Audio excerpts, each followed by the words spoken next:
starting the stream for what I would be actually uploading to YouTube.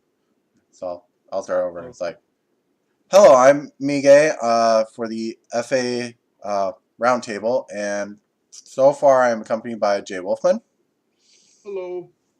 And for now, that's it. I have a couple other people listening in, and hopefully we'll get more people joining in as we go along. But anyway, before we did, Oh, as you were saying, yeah.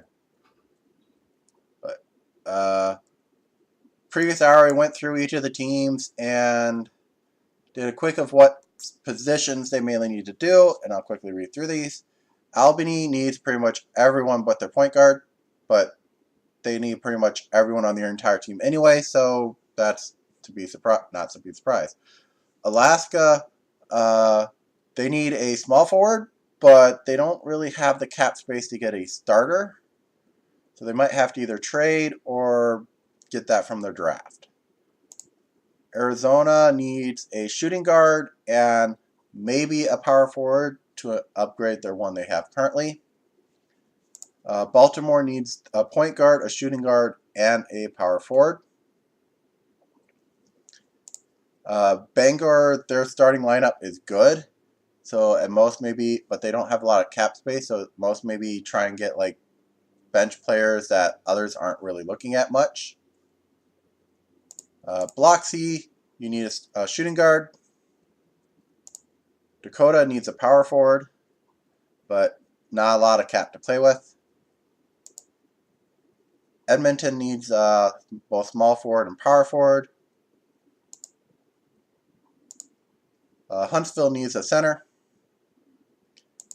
Hawaii needs a point guard, but they don't have a lot of cap, so they might have to do like what I said with Alaska of get it from your draft and then get Moneyball for the last spot. Lorraine needs a shooting guard. Vegas needs a center. Montana, power forward is your highest priority. You can go for a shooting guard, but if need be, you do have one that you can just move up. Forget his name at the moment. Anyway, but you do have one that you could theoretically play there. Won't be as good, but you do have someone you can move up. Pittsburgh, they need a power forward. Plymouth currently has same situation as Albany of you need your entire team, so everyone but their small forward needs to be replaced. Queens, you need big first, both power forward and a center. Santa Ana, you need a center, and then you either need to either a small forward or a power forward. The one you have there, you could move him around, but pick one or the other. Seattle obviously needs a power forward. San Jose needs a shooting guard and maybe upgrade their small forward. Tallahassee needs a point guard, a shooting guard, and a center. Tennessee needs a shooting guard and a center. Texas really needs a small forward and then a backup center. Williamsburg needs a small forward, and then Winnipeg needs a small forward and a center. I will leave this up so people can look that to reference it on their own.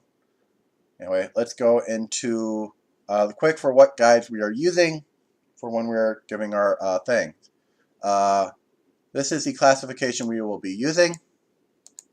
Fight is the top players. These are players, basically star players of the league. You should be expecting a lot of teams to be fighting over them or have really big contracts. If you don't have the cap space to go for them, don't go for these. These guys will be expensive. Grab is, best way I could describe it is starter ready. These are players that definitely can start. They will do fine if you are starting them. They're not obviously as good as the fight players, but bench 1 to 3 or starter, they're good. You expect somewhere between generally 5-10 million or maybe slightly over. Below that, we have Phil. These are players that are not starter ready. They are not good enough to be a starter, but they're not bad. And the team is, well, you need 12 people in your lineup at any given time. 7 of those are not starters. So you can't go wrong picking these players up. Pass is for below average player, but if you it's below average, but if you have like a story reason you want the player, then go ahead. Just obviously no big contracts. This might also be where we end up putting a lot of like older players that are still decent but old. Avoid is a player that's like, no, there is absolutely no reason you should be ever picking up this player. This is a type of thing where it's like, oh, this is a player that would make Atticus look good. And then unknown is sort of the catch-all for this player did not have enough play time. We are not going to rate them considering they did not have enough play time and we don't know. Okay, on to the front page. Obviously, anyone who wants to participate, feel free to add your own column after